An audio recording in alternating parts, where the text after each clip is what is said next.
Tennis is a form of war. A violent thing. And in the middle of it all, the absolute center of attention is this: the tennis ball. It lives in a 100-mile-an-hour world. Contact is extreme, either brutal or feather light, and repeated endlessly. Speed, power, strategy, and fun. The little sphere brings them all together. 2 ounces of toughness, felt covered, 2.5 inches through. Resilient, durable. It makes tennis happen. For beginner and pro, young and old, impelled by an assortment of clubs, the tennis ball survives, thrives even, in a vicious climate of smashes, lobs, chops, slices, and flubs. And always it prevails. The tennis ball is the embodiment of perfection. Each one, because where it lives, there's no room for the undependable, for variation, for difference, the bad bounce, uneven wear. Dependability has to be total, every time, over and over and over. So how does the ball get that way? How does such utter reliability come to be? When so many are produced, how can each one be so perfect? The answer comes from machines and people and a name, a big one.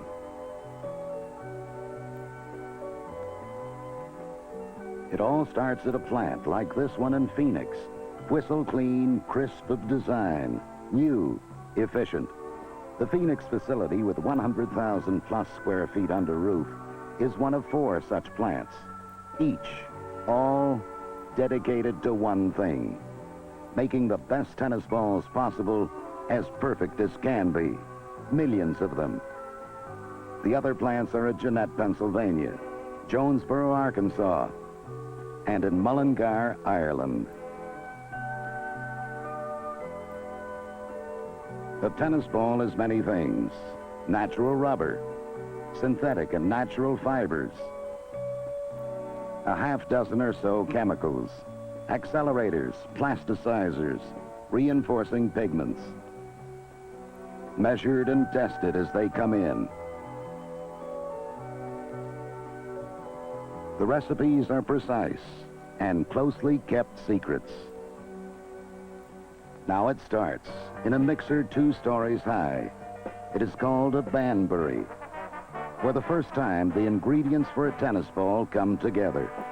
Chewed and whirled in 170-pound bites. Temperature 250 degrees.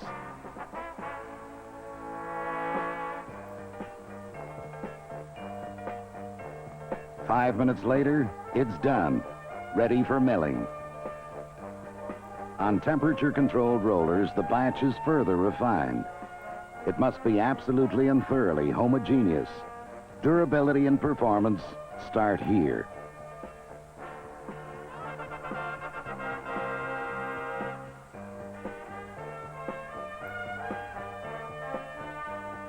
Off the mill, the new compound travels untouched to the extruder.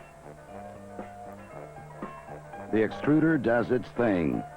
Temperature, speed, and pressure. Each is controlled to the nth degree. And here they are, pellets, still warm, shaped automatically. A chemical bath is the final preparation for molding, the first of 3 separate curing operations. Each pellet will become half of a tennis ball center. Constant checking assures, guarantees absolute tolerances. Everything must be perfect. Pellets, each identical, are placed in a mold, many at a time. The mold closes, leaving an exact time and preset temperature to do the job. Minutes later, vastly changed, the former pellets emerge as sort of a blanket, ready for die cutting to separate the perfect half spheres. Variations in wall thickness, weight, and overall dimensions are infinitesimal.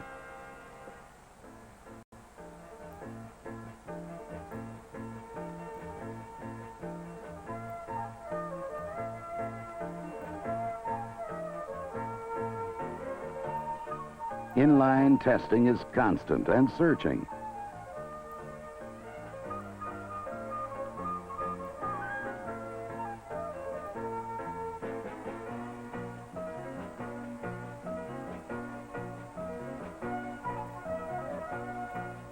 This unique operation buffs the edges of the half balls precisely and carefully applies a natural rubber cement.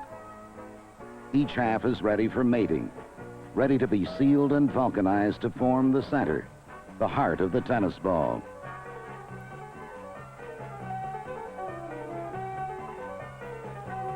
Another mold, different from the first, handles the second of the three cures, some on the top, some on the bottom. These molds are pressurized, which enables them to trap air inside the ball centers. That's how the bounce gets in. Approximately 1 atmosphere, or about 15 pounds per square inch. Again, time, temperature, and pressure do the work. The seam vulcanizes perfectly. Now, for the first time, 2 halves make a whole. The centers are moved into this unique buffing operation. Mechanically activated, the balls are uniformly roughed up in a device lined with abrasive material. The rough surface means a better bond between center and cover, a vital factor.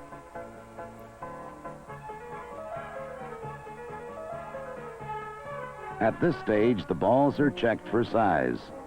Sizing is visual, electronic, and mechanical. A 3-way proposition. Oversized and undersized centers are screened and separated to find use as simple play balls or other activities, not tennis.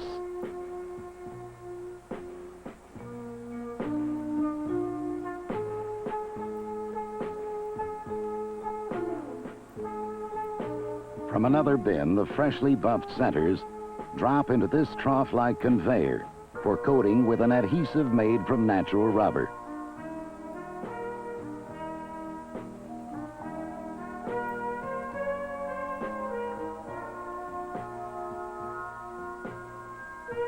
Drying in an oven is continuous. Pre-cemented, the balls are ready to have the covers put on.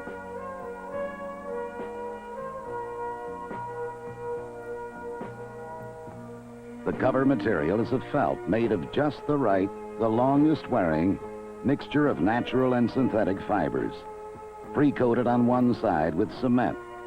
Cutting is automatic, with each cover emerging in a sort of modified dog bone shape.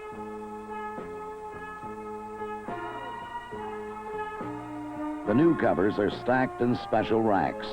Stacks of covers are dipped in adhesive to make the edges tacky. These edges become the tennis ball seams.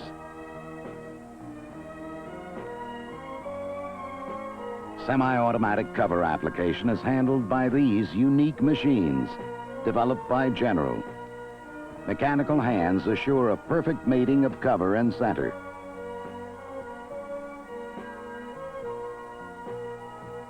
The newly covered balls are put through a third cure in molds like this, which ensure a perfect cover fit and uniform seam, and a perfect cover-to-ball bonding. Next, in drums, the balls are tumbled. Steam is introduced. Mold marks disappear. The flat nap is raised and fluffed.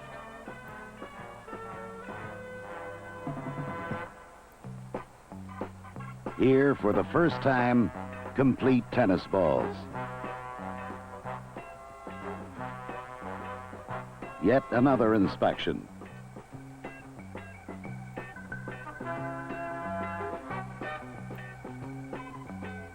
A lineup for printing, which adds something important, the name, Penn.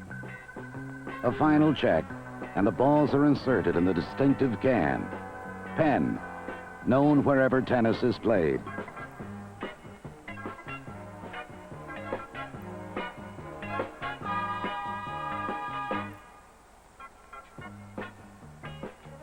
cans are now hermetically sealed to assure a fresh, lively ball when play begins.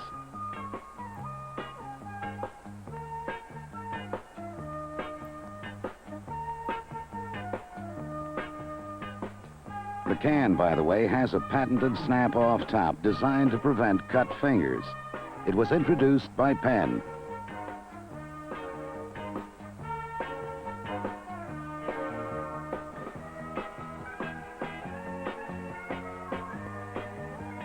Electronic magic is used to check each can and each case after the balls in the cartons have been allowed to age for several days.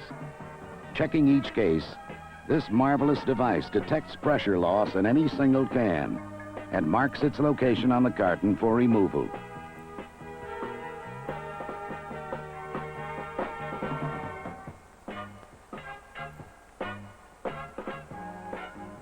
We've said little about quality control. At Phoenix and at the other plants, quality control is more than a program.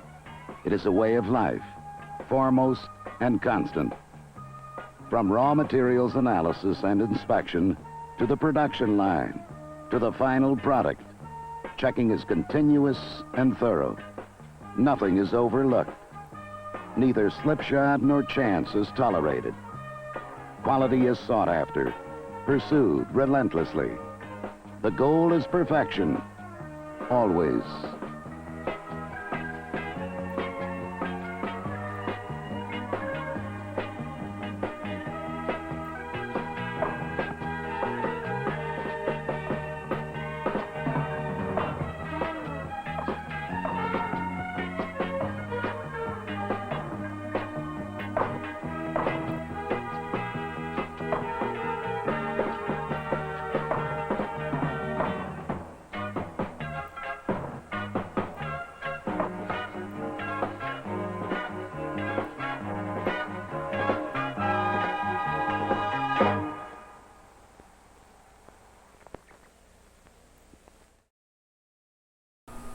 Hello, everybody. Welcome.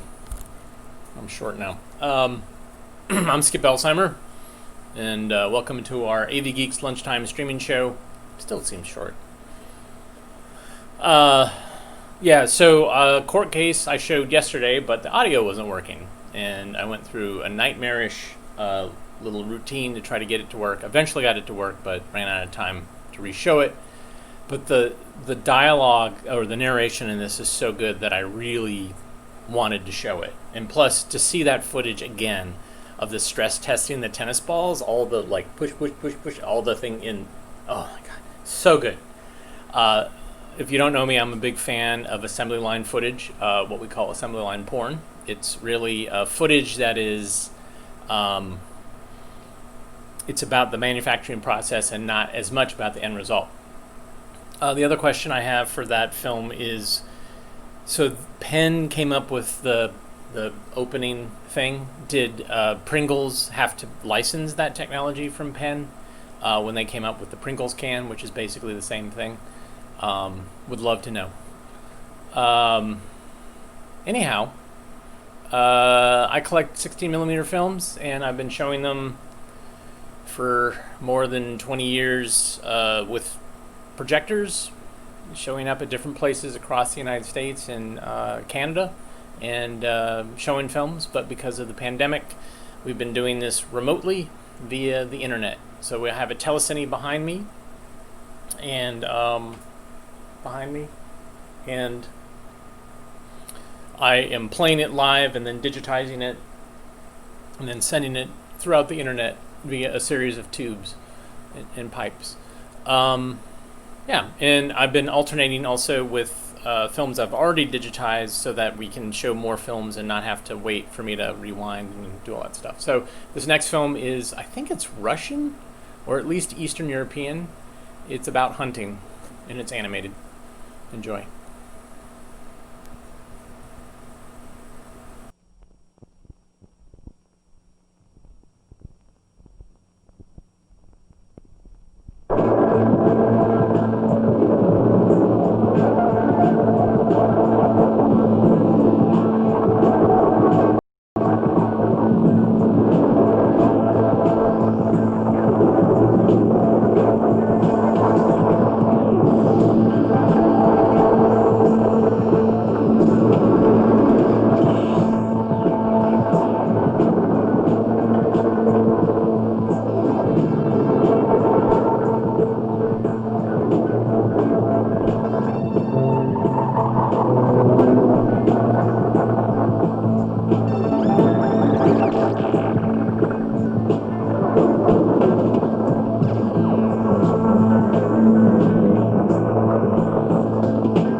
What? So it's definitely Russian. And the animation is really quite striking. Some people likened it to heavy metal, which is interesting. It's probably similar.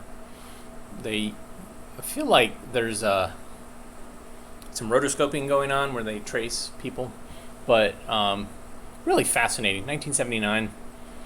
So musically, it's also really interesting too.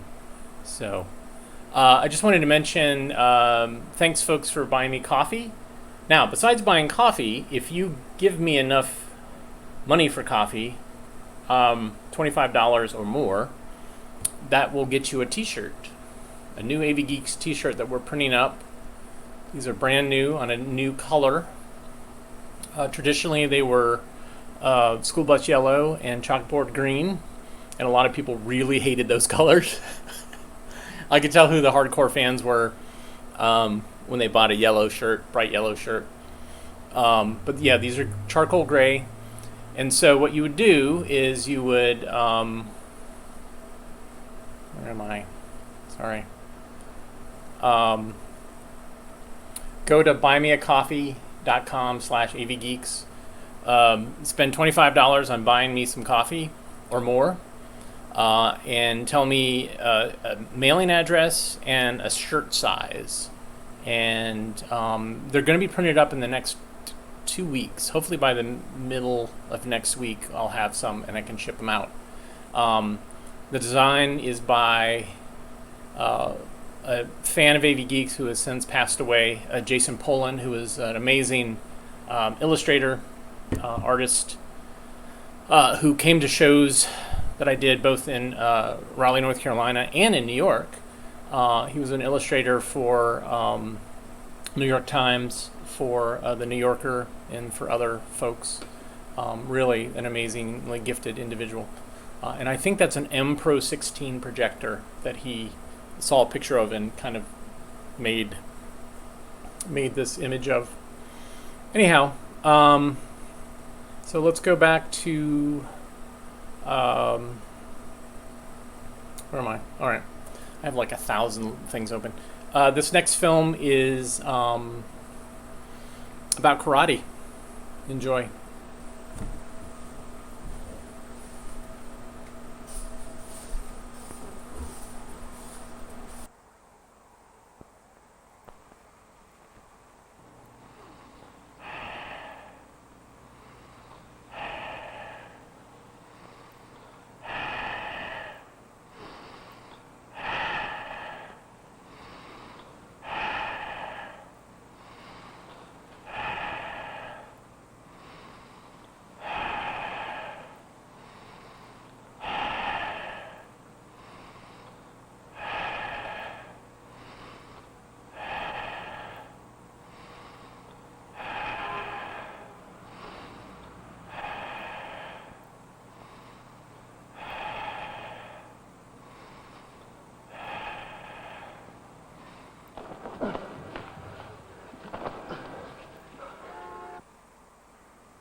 FBI.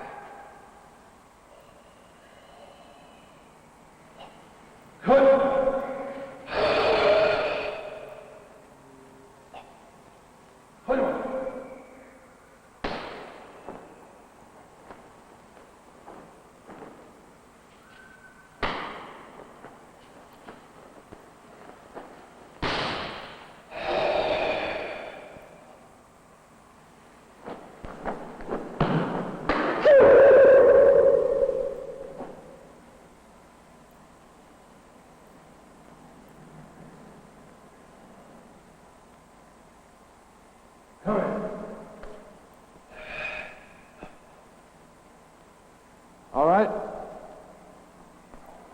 Three-man close quarter comite. Mr. Boyajian, Mr. Corral, Mr. Benedetto, up here.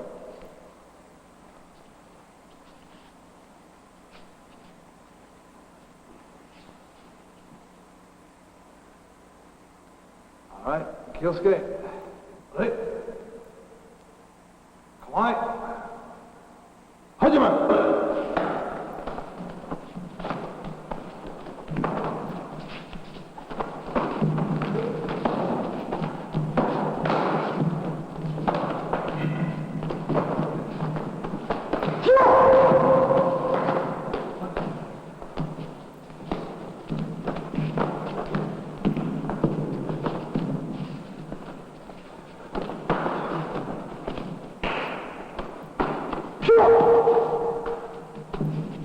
Hey, time! Hey, over here. Let's go. Heel skate. Hey. Shake hands.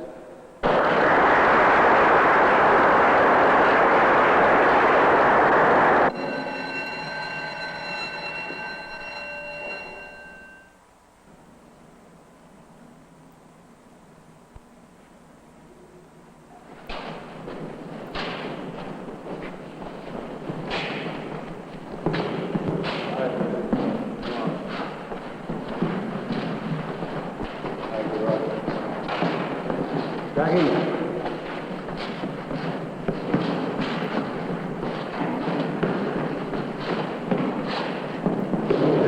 Good. Here we go, Tommy.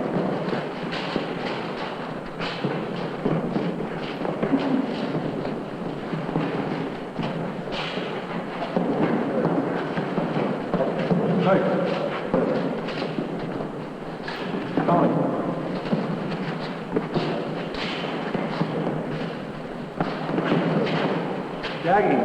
Jackie forward.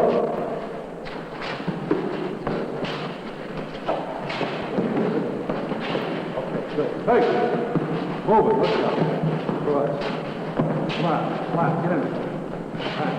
Okay, let go. Richie.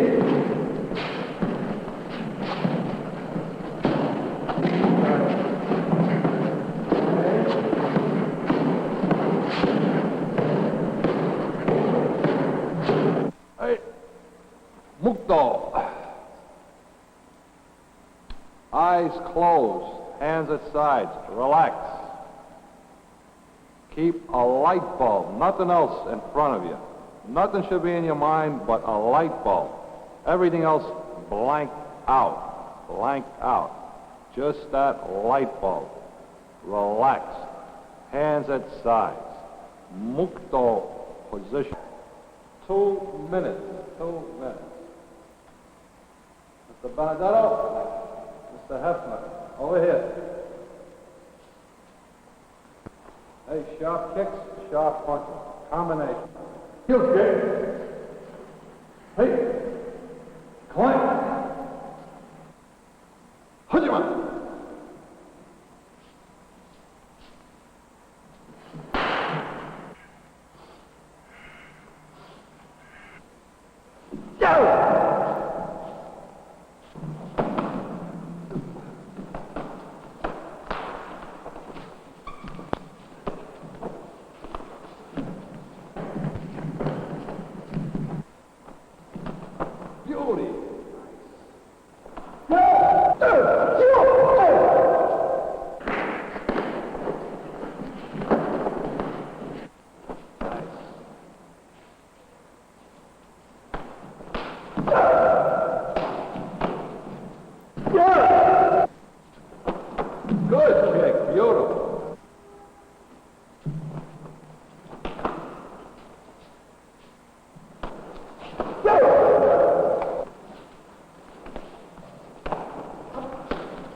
Too many windows. Wow, so it looks like YouTube shut me down for a little while, but then I came back. Maybe because of the music from the Russian film? Who knows, man? Who knows? Anyways, yeah, we're back. Yeah, so Empty Hand. That was pretty great. Pretty interesting footage. Although they had a script girl, which is fascinating to me. I don't know exactly what they were scripting, but there you go. Right, this next film is a management film, and it features a recognizable face. See if you can figure it out and mention it in the comments. This is The Case of the Missing Magnets. Enjoy.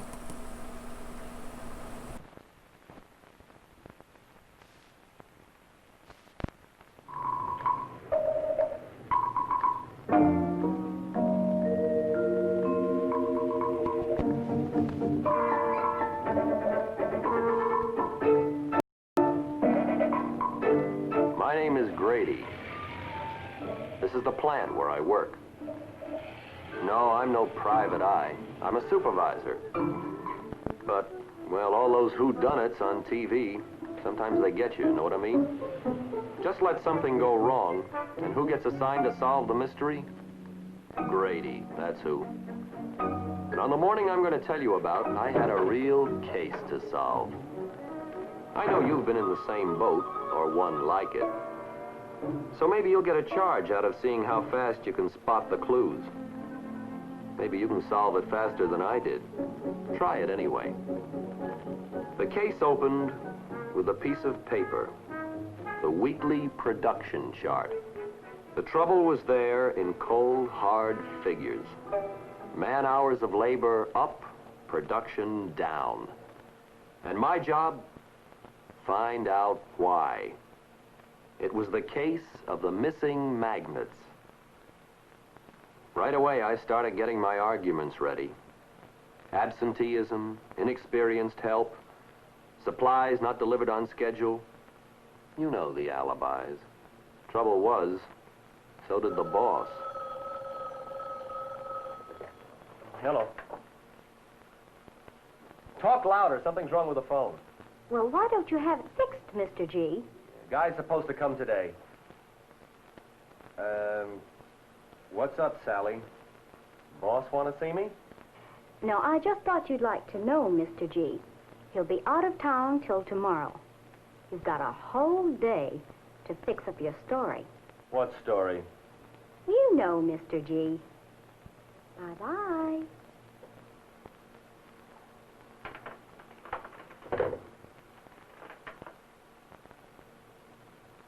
Yes, I knew. And I had to find out why production was down. Not just because the boss would be on my neck, but because it was my job. The answer was out there somewhere. But where? And then I saw he was still having trouble trying to make a new machine work like it should. And right then and there, I spotted the trouble. Here was the guilty party in the case, that machine. Purely a technical problem, like the crackling on the phone.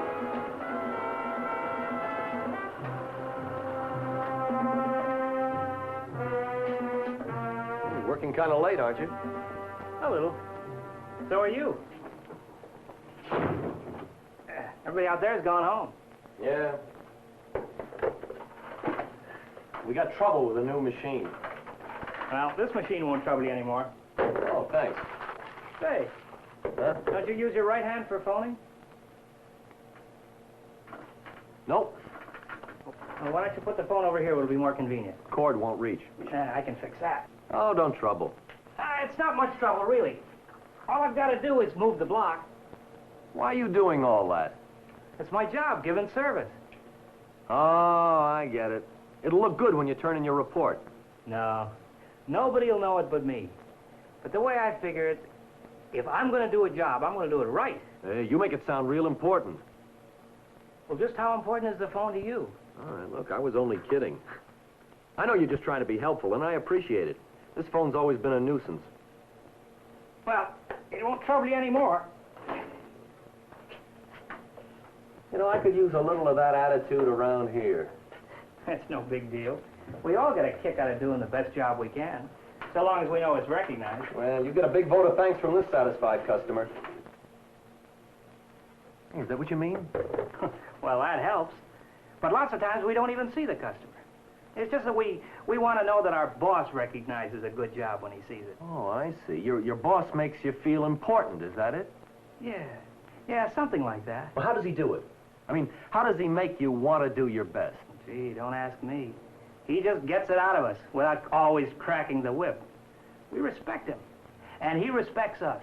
He lets us know he expects us to do a good job, and, well, somehow, we can't let him down.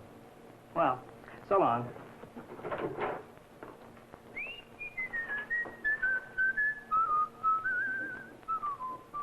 Thanks again. Good night. It wasn't long before he was gone, but what he had said started me thinking.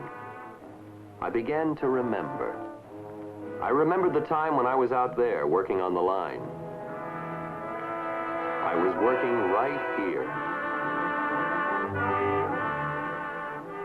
I'd begun to remember Ernie Scott and that other foreman, what was his name? Oh yeah, now I remember, it was Miles. Yeah, Miles. Listen, you. You know, you're way off your production. What have you been doing all day, goofing off? It's not my fault. Most of these parts don't fit. Well, why didn't you tell me we'd get new ones? I only work here. Hey, who's missing here? Al Whitley, he's sick. Again. He's been out 4 days this month. Talk to him. We gotta tighten up around here, see? Tighten up. Tighten up. That was his favorite expression. But anybody could tell he ran the loosest shop in the plant. The signs were all around. Absenteeism, tardiness, turnover, sloppy housekeeping, griping. They never told us anything, but we had the healthiest grapevine in the place. Me? I became an expert in spinning my wheels. Why not? I didn't know what was expected of me. It was just a job. If we ever did good work, we never heard about it. And the only time we got reprimanded was when the heat was on. Now, look, fellas. I don't want to ride you, but they just had me upstairs and chewed me out. Now, we've got a quota to meet, and we've got to tighten up and meet it. They want more magnets, and we're going to turn them out. Now, I don't care how you do it, but the next time I go upstairs, I want to look good, see? Good. So, tighten up.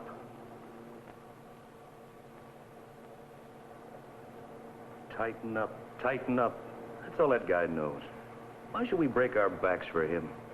All he wants to do is impress his bosses. Well, he's not gonna get more work out of me. No more work out of me. That was the sum total of Miles's scoldings and threats, and his empty slogan. He failed to impress his men. He failed to impress the men upstairs. And it wasn't long before we had a new foreman. The new foreman was Ernie Scott, and what a difference. He brought a new outlook, a new atmosphere into the department. And it wasn't long before the whole department had a different attitude. I thought you'd like to know, Hank. You haven't had a single reject all week. That's what I call good work. Yeah? Thanks. Don't thank me. Okay. Say, Ernie, this new stuff that's coming through, it doesn't seem to work quite the same. What do you think? No doubt about it, Ernie was on top of his department, helping us when we needed help, jacking us up when we needed jacking up. Ernie arranged with a company to show us just what happened to the magnets we made and what they did. Then one of the company salesmen explained how what he sells is the quality of the work we do, and how to get orders, he has to promise delivery, and how if we don't deliver both quality and quantity, we'll all be out of work. It was a kind of pep talk, but on a solid, practical basis. And I know we all went back to work feeling our jobs were more important, and we were more important. Then there was the time we had a new machine coming in. I guess it's just natural for everybody to resist change. But before that new machine arrived, Ernie had talked it over with each one of us. When you add it all up, I think the big difference, the reason we changed from a gang of gold bricks to a productive team, was that we had respect for Ernie because he respected us. I was getting pretty close to solving the case now. And there was a question on my mind. I didn't want to ask it, but I had to. Looking out there in the shop, I asked myself, which kind of a worker would I be, working under me? That was the vital clue in the case. I knew the answer, and it told me who the guilty party was. What did that telephone man say? If I'm gonna do a job, I'm gonna do it right. So I typed out a little memo to myself. Things to remember about the connection between attitude and productivity. And I boiled it down to 3 words. Enthusiasm. It's contagious. Pride in themselves and their jobs. Standards. Known and enforced. There's more to being a good supervisor and more to meeting production goals. You know there is. Every day, you're the detective in your department. You won't solve every problem the way I solved the case of the missing magnets. But if you'll think about the clues we've developed, well, don't you think some of them might help you crack your next case? I hope so. Anyway, that's the end of my story. Pretty odd, isn't it? When the guilty party turns out to be the detective.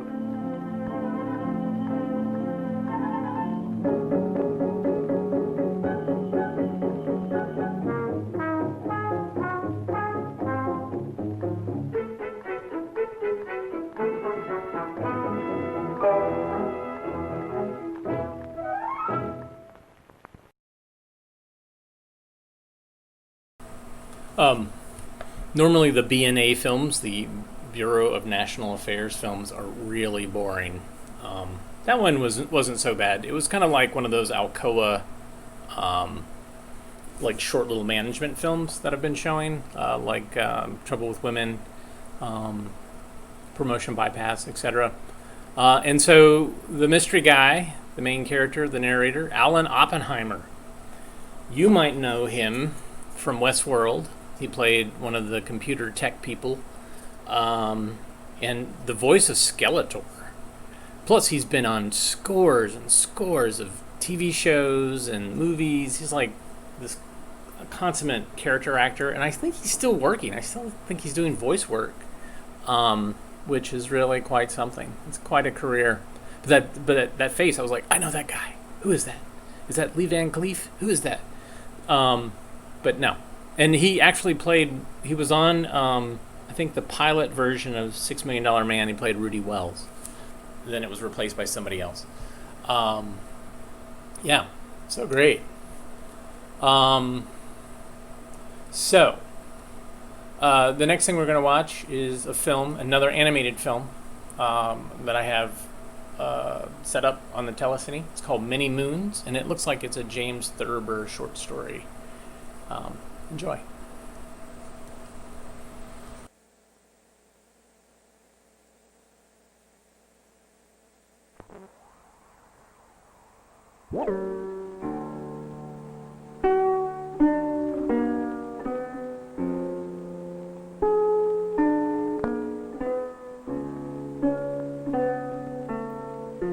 Once upon a time, in a kingdom by the sea, there lived a little princess named Lenore. She was 10 years old, going on 11. One day, Lenore fell ill and took to her bed. The royal physician came on the father to see her, and took her temperature and felt her pulse. Lenore, it grieves me to see you lying here so pale and wan. Is there anything your heart desires? Yes, I want the moon. The moon? Yes, if I can have the moon, I know I will be better again. The moon? Why, of course, little princess, you shall have the moon. Now the king had a great many wise men who always got for him anything he wanted. Send for the Lord High Chamberlain.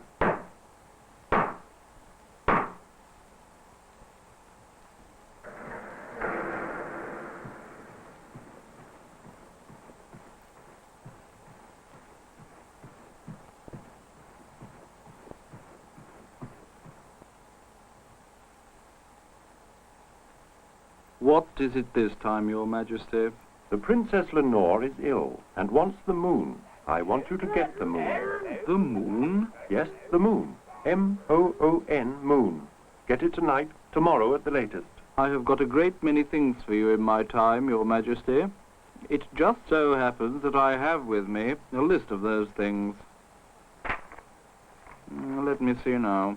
Ivory eggs and peacocks, rubies, opals, emeralds, black orchids, pink elephants, blue poodles, hummingbirds, terns, angels' feathers, and unicorns' horns. Giants, midgets, and mermaids, troubadours, minstrels, and dancing women, a pound of butter, 2 dozen eggs, and a sack of sugar. Oh, sorry, my wife wrote that in there. Never mind all that. What I want now is the moon. The moon is out of the question. It is 35,000 miles away, bigger than the room that the princess lies in, and made of molten copper. I cannot get the moon for you. Blue poodles, yes. The moon, no. Oh, you and your blue poodles. Leave the room and send the royal wizard in at once.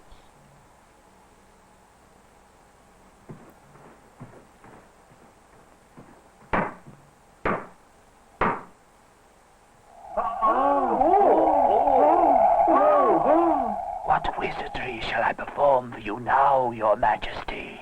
I want you to get the moon for the Princess Lenore. I have worked a great deal of magic for you in my time, Your Majesty. I have squeezed blood out of turnips,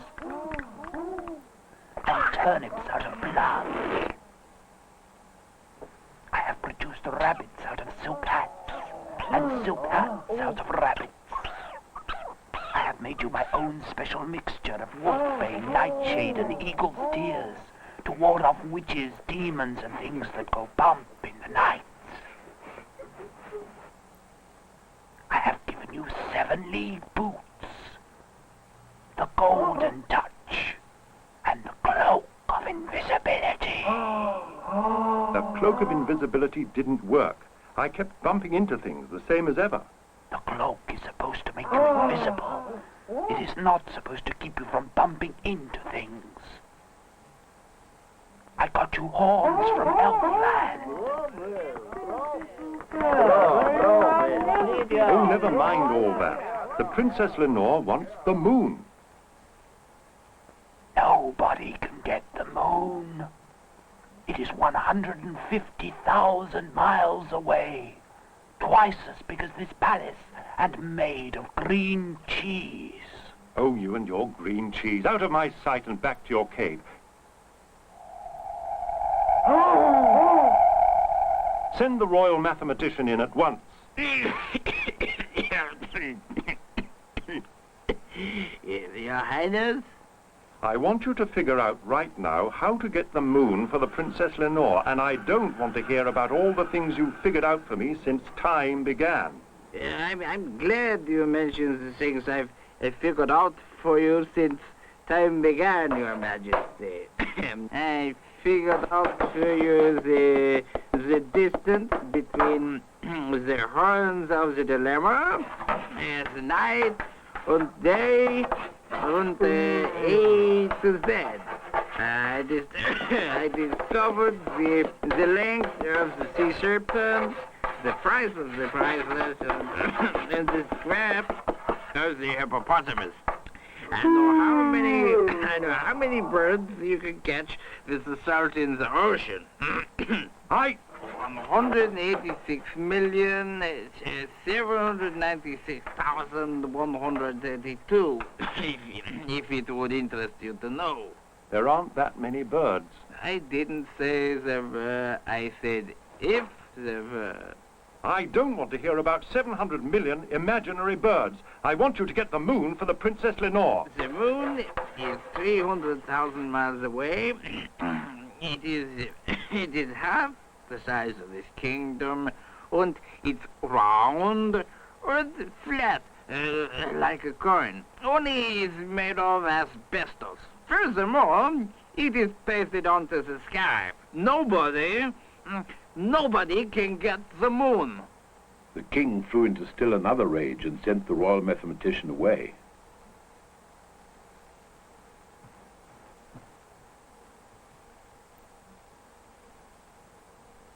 Then the king rang for the court jester, and the jester came in and sat at the foot of the throne. What can I do for you, Your Majesty? Nobody can do anything for me, explained the king. The Princess Lenore wants the moon, and she cannot be well till she gets it. There is nothing you can do for me except play on your lute. Something sad. How big do they say the moon is, and how far away? The Lord High Chamberlain says it's bigger than the Princess Lenore's bedroom, and 35,000 miles away. The royal wizard says it's twice as big as this palace and 150,000 miles away. The royal mathematician says it's half the size of this kingdom and 300,000 miles away. They're all wise men, so they must all be right. Then the moon must be just as large and as far away as each person thinks it is. The thing to do is to find out how big the Princess Lenore thinks it is, and how far away. I'll go and ask her, Your Majesty. Hello, court jester. Tell me, how big do you think the moon is? It is just a little smaller than my thumbnail. But when I hold my thumbnail up at the moon, it just covers it. And how far away is it? It's not as high as the big tree outside my window. Sometimes it gets caught in the top branches. And what is the moon made of, Princess? Oh, it's made of gold, of course, silly. The jester went straight to see the royal goldsmith and had him make a tiny golden moon strung on a golden chain. The jester took the moon to the princess, and the next day she was well again and could get up and go out into the garden to play. But the king's worries were not yet over. He knew that the moon would shine in the sky again that night, and he didn't want the princess to see it. If she did, she would know that the moon she wore on a chain round her neck wasn't the real moon. So the king sent for the Lord High Chamberlain again, who suggested some dark glasses for the princess so that she wouldn't be able to see the moon shining in the sky. No, said the king. If she wore dark glasses, she'd bump into things and be ill again. Go away. The king then sent for the royal wizard, who suggested stretching black velvet curtains on poles over the palace gardens so that the princess wouldn't be able to see the moon in the sky. Oh, said the king, black velvet curtains would keep out the air and the princess would get ill again. Go away. Finally, the king summoned the royal mathematician, who suggested setting off fireworks in the garden every night so that it would be as light as day and the princess wouldn't be able to see the moon. Fireworks would keep the Princess Lenore awake, said the king. She wouldn't get any sleep and she'd be ill again. Go away. Soon it was dark outside, and the king saw the bright red rim of the moon just peeping over the horizon. He rang for the court jester, and the jester came in and sat at the foot of the throne. What can I do for you, Your Majesty? Oh, nobody can do anything for me. The moon is coming up, and soon it will shine into the Princess Lenore's bedroom. Who can explain how the moon can be shining in the sky when it is hanging on a golden chain around her neck? Who could explain how to get the moon when your wise men said it was too large and too far away? It was the Princess Lenore. Therefore, the princess is wiser than they. So I'll ask her. And before the king could stop him, the jester slipped quietly out and up to Princess Lenore's bedroom. Yes? Tell me, Princess Lenore, how can the moon be shining in the sky when it is hanging on a golden chain around your neck? Oh, when I lose a tooth, a new one grows in its place, doesn't it? And when the unicorn loses its horn, a new one grows in the middle of its forehead. I should have thought of that, for it's the same with the daylight. And it is the same way with the moon. I guess it's the same way with everything.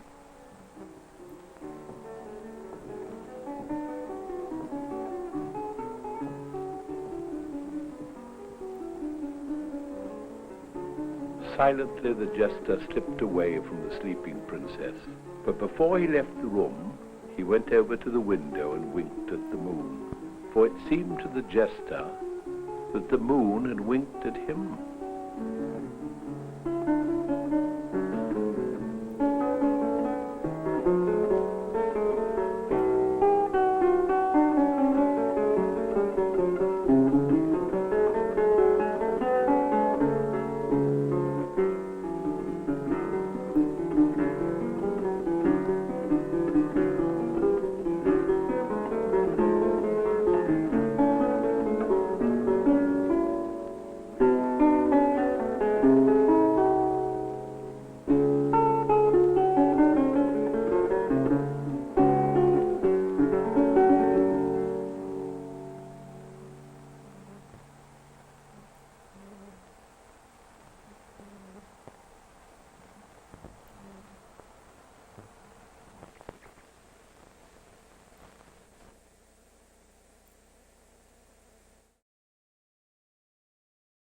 Hello, we're back.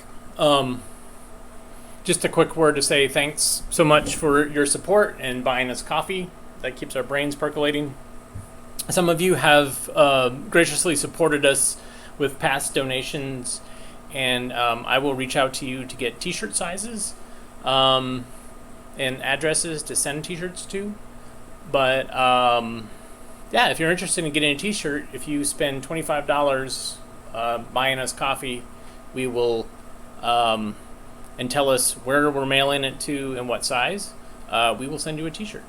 and they're being printed probably this week, maybe early next week. I need to find out the details on that. But thanks so much for your support and watching what we do. That last film, I have never seen that before, it was weird to have that little segment that was upside down and backwards. You know, not everyone is like a hit, but that was a premiere. Like, we've never watched that one on AV Geeks, and that's one of the nice things about being here at the archive is I can go back in the stacks and I can pull the film and say, like, I don't know what this is, and I can just put it on, and we can watch it. This next film, I do know what this is, and it's great. And it basically is a very niche thing made for a very specific time, very specific audience. And this is, the audience is high school students who have lunch off and they drive like maniacs. So here's Noontime Nonsense. Enjoy. Whoops.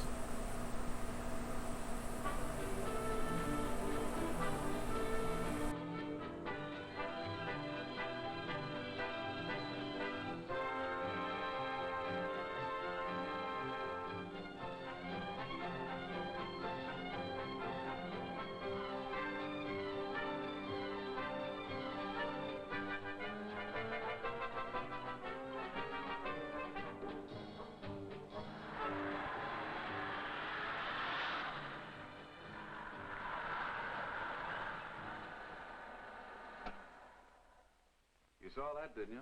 A fairly common scene. You can see it in almost every school community in the country. Just go to a high school, and the chances are pretty good if you get there at the right time that you'll get a first-hand chance to observe some noontime nonsense. My regular job is handling these, and I get along pretty well. The reason I do is because I try to find out what you kids like and then give it to you. I guess we disc jockeys have to respect our audiences because we can't fool them. To stay in business, we have to stay popular. And to stay popular, we have to stay on the level. So, I'm going to level with you. I'm going to give you a lecture. Let's call it an illustrated lecture, because after all, this is a motion picture. And if we can illustrate things to turn a trick, well, good. Oh, in case you're wondering about me, well, I'll tell you. A couple of visitors stopped in after one of my programs, and they started talking right down my alley. So that's the reason we're here. We're making a film which we hope will play some little part in preventing this noontime nonsense. And we figure with you telling the story, maybe some help. Well, first of all, is the situation as serious as you make it sound? Well, judge for yourself. Here are some figures on accidents involving high school students, and I don't think we have them all. There are other considerations. Kids who are responsible and decent drivers get blamed for the actions of the shot riders. Others get clamped down on by their parents as well as the police, get the cars taken away from them, derided, made fun of, just because of the actions of a few show-offs. You know, these kids you call show-offs and shot riders help pay my salary. I've got to be a little careful about what I do. Besides, I'm afraid I have a little more respect for them than you do.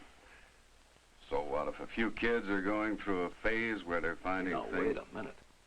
We're talking about live. Well, I'm sorry. Of course I want to help you. Only one condition, though. You give me the dope on the situation, but let me tell it in my own words, okay? That's a deal. Good. It was a deal, and before I knew it, I was plunged head first into enough facts and figures to make my head swim. I'm going to give it to you straight, as one adult to another. Because when you're behind the wheel of a car, you're adults. Well, they may call you kids, teenagers, whatever. But when you're driving, you have exactly the same responsibility as the next fellow. And age, well, the only difference there is that the younger you are, the longer you have to regret any carelessness. I'm going to give you a case history. The story of a high school. The story of noontime nonsense at that school. Let's call it High School X. Not a very good place to be around noontime. At least it wasn't just a few months ago. Now, things are different. You don't have to risk your life every time you make a move. There's been a change. A big change. from something that made no sense to something that makes good sense. Why did it happen? What brought it about? It wasn't the parents, although they might have been tempted to take some kind of action. It wasn't the police. It was a bit out of their line of duty. And it wasn't the school authorities. Things were bad, but not quite bad enough to draw their attention from other vital problems. No, it wasn't any of these. But it could have been, and probably would have been, if just a couple of fellows and girls hadn't started the ball rolling. But wait a minute, I'm getting ahead of myself. Let's start at the beginning. Dangerous, isn't it? Not very safe. Not very smart either. But sometimes it gets you mad. This time it got Jerry Lindsay mad. You know, one of these days some side street sharpshooter isn't going to miss. Then we'll see some action. Oh, forget it. It's nothing new. Nothing's happened. When something does happen, it's going to be just a little too late. There's nothing you can do about it anyway, even if you try. What, do you want to be, a goody-goody boy? Maybe I will be a goody-goody boy, if that's what you call it. Maybe I can even straighten things out enough so your folks will let you take your car to school. If they think a fender has a 50-50 chance of surviving. I'm sorry, Jerry. I guess it's really nothing to kid about. But what can you do? Jerry decided what he could do, and he did it. The secretary of the student council was the one to see. He could get things done. But would he? Listen, Bob, I'm worried about myself and my friends being hurt or killed, sure. But what about you? What if you'd hit Lynn or myself today, injured or even killed us? How would you be feeling right now? What could a thing like that do to you for the rest of your life? Think that one over. Bob thought about it and did something about it, too. And at the next meeting of the student council... Well, I don't know what more I can say to you about it. I don't think you have to say any more, Jerry. Do we need any further discussion? No. Mr. Stewart, would you like to comment on this? Yes, I would. As your faculty advisor, I've been quite concerned about this noontime nonsense. I haven't said anything to you before this because I've been anticipating that you would take action. But the only way this problem will be solved is through your realization of the seriousness of the problem and your own willingness to take action. Well, Jerry put the problem before the council, and the council put the problem before all other business. At High School X, it was the student council that got the ball rolling. At other schools, a club or a similar group took over the job. Where there was no group, one was formed to tackle the task. In any event, all these groups had to take the same basic steps, that of forming committees. The research committee had the first job. They talked to the police, checked newspapers from all over the country, got literature from their public library and the National Safety Council, as well as the local Safety Council. In addition, a public relations committee was formed to awaken and keep student interest in the problem, and an activities committee to put in operation any program that the group might decide upon. It's 3 weeks now since our last meeting, and I believe the research group has something to report. It had plenty to report. And before the meeting was over, the council had a pretty good idea of what steps had been taken to solve the problem elsewhere. One of the most common things they found was registration of all cars brought to school. Safety lanes were set up, cars were checked for safety. Shops were set up where students could fix their own cars. Student courts were set up to enforce regulations. Staggered lunch hours helped to prevent some joyriding. It's true, not everything worked, but there were some things that really seemed to work when it came to keeping noontime driving down to a minimum. Some schools showed movies. There were dances, ping pong tournaments, discussion groups, and other recreational activities. This is it then. 1, a recreation program at noon with movies or dancing. 2, special permits required for all cars driven during the noon hour. 3, safety lane inspection with safety stickers required for all cars. 4, auto shop instruction for car maintenance. 5, a review committee. 6, and plenty of promotion. Okay, kids, let's go to work.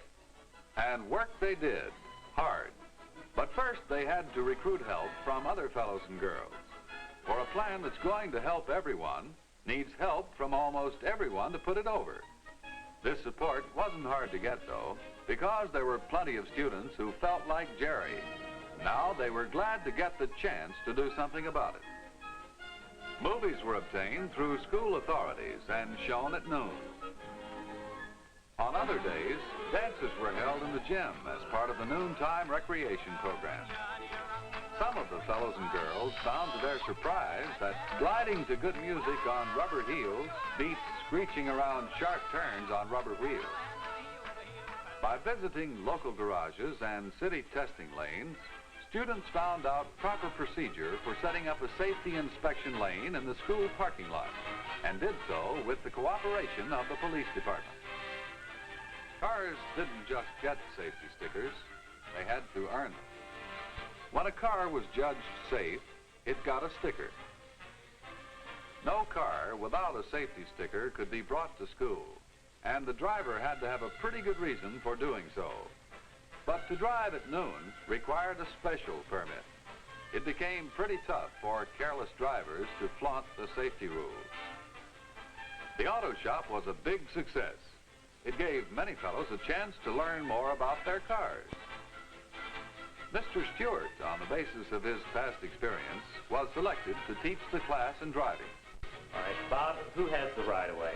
As you put it, Mr. Stewart, whenever there's any doubt, always give it to the other fellow. Oh, sure, there were still some offenders. But a student review committee was formed, and in those few cases where repeated warnings failed to bring the proper results, members of the faculty willingly cooperated. Now, if you have to show off, there are ways of doing it other than peeling and wheeling around the parking lots and streets during noontime. Now, we're going to suspend your driving permit for 3 weeks. But if this happens again, we'll have to revoke it for the remainder of the school year. The plan got lots of promotion, too. How's this for next week? Up to your usual standard, Janie. Thanks. The student paper and even the local town newspapers kept getting material which kept enthusiasm in the noontime driving program at a high pitch. Whether it was a headline or an editorial, hardly a day passed without some reference to the death of noontime nonsense. Hi, Jerry. Hi. Do you want to ride home from school? Who with? Me. In what? My folks' car. They let you take it to school? Well, it's a cinch now. And that's the story of High School X. The story of how the noontime nonsense problem was solved there. I know there are probably many other ways of solving the same problem. But the important thing is that it must be done. Just think about it. And remember that it doesn't take much to save a lot of lives and save a lot of injuries. Just a few fellows and girls with a little determination. You know, I have a little selfish interest in this, too. The competition between us disc jockeys nowadays is getting pretty rough. And to keep my audience, I want to make sure that it stays alive and healthy. Thanks.